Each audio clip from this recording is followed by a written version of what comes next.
बचने का एक ही उपाय है वैक्सीनेशन। एक ही कवच है वैक्सीनेशन, और वो हम कर रहे हैं। हम अभी तक 45 लाख लोगों को ये वैक्सीनेशन लगा चुके हैं। और हिंदुस्तान की जो 2 कंपनियां हैं उनसे भी हमने 66 लाख वैक्सीन की डिमांड की हुई है और हमें मिल भी रही है। लेकिन हम चाहते हैं कि हम जल्दी से जल्दी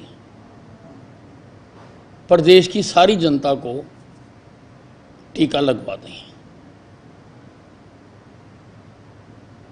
उसके लिए हमने ग्लोबल टेंडर करने का फैसला किया है, क्योंकि यहाँ से जो मिल रही है वो थोड़ी कम मात्रा में मिल रही है।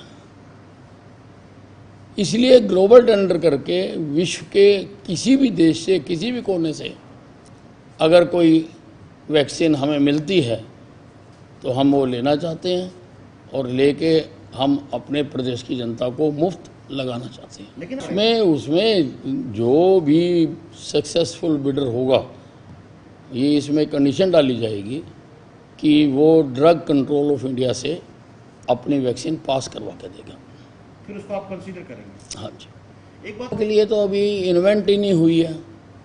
जिस दिन इन्वेंट हो जाएगी और मार्केट में आ जाएगी तो बच्चों को भी लगाएंगे। आदेश जारी किए हैं कि वैक्सीनेशन के लिए अस्पताल के अतिरिक्त किसी भवन का इंतज़ाम किया जाए, क्योंकि एक तो अस्पताल में कुछ लोग जाने से आजकल कोरोना फैला हुआ है, थोड़ा भयभीत भी होते हैं, और दूसरा अस्पतालों में बहुत ज़्यादा भीड़ हो जाती है। मरीजों की भी भीड़ होती है और वैक्सीनेशन करवाने वालों की भी भीड़ होती है। इसलिए मैंने कहा है कि किसी भी अस्पताल में वैक्सीनेशन ना की जाए, उसके अलावा अन्य स्थानों पर इसका इंतज़ाम किया जाए। हमने तो फैसला कर लिया, हम तो फ्री लगा रहे हैं।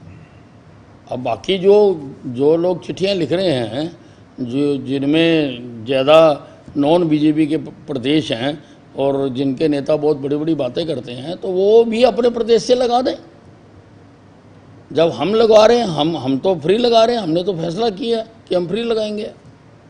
देखिए, बहुत बड़ी चिंता की बात है कि इतनी बड़ी संख्या में हमारे बॉर्डर पर हमारे किसान भाई बैठे हुए हैं। तो जैसे ही ये दूसरी लहर शुरू हुई थी, मैंने स्वास्थ्य विभाग की टीम को वहाँ पर भेजा था कि सबके टेस्ट करा लिए जाएं और सबकी वैक्सीनेशन कर दी जाए। आंदोलन अपनी जगह है, वो आप करते रहें, लेकिन इस महामारी से बचना और दूसरों को बचाना ये आवश्यक है। और मैं अपना धर्म भी मानता हूँ, कर्म भी मानता हूँ कि मेरे हरियाणा की धरती पर जो भी बैठा हुआ है उसके स्वास्थ्य की हम चिंता करें। मैंने इनके नेताओं के साथ अधिकारियों की बैठक भी करवाई।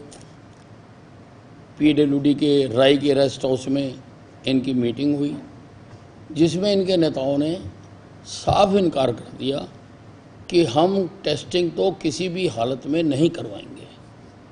रही बात वैक्सीनेशन की, उसके लिए भी हम नहीं कहेंगे किसी को, हम अपने मंच से अपील नहीं करेंगे।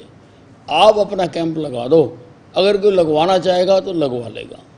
10 से ज़्यादा दिन हो गए हैं वहाँ पर कैंप लगाए हुए, अभी तक 1800-1900 आदमी से ज़्यादा लोगों ने वैक्सीनेशन नहीं करवाई है। नहीं, बहुत चिंता की बात है, क्योंकि ये जो बीमारी है इससे आदमी खुद ही बीमार नहीं होता, इससे आदमी दूसरों को भी बीमार करता है, संक्रमित करता है। और अगर एक दूसरे से मिले जुलेंगे तो स्वाभाविक है, अगर किसी को है तो ज़रूर फैलेगी ये।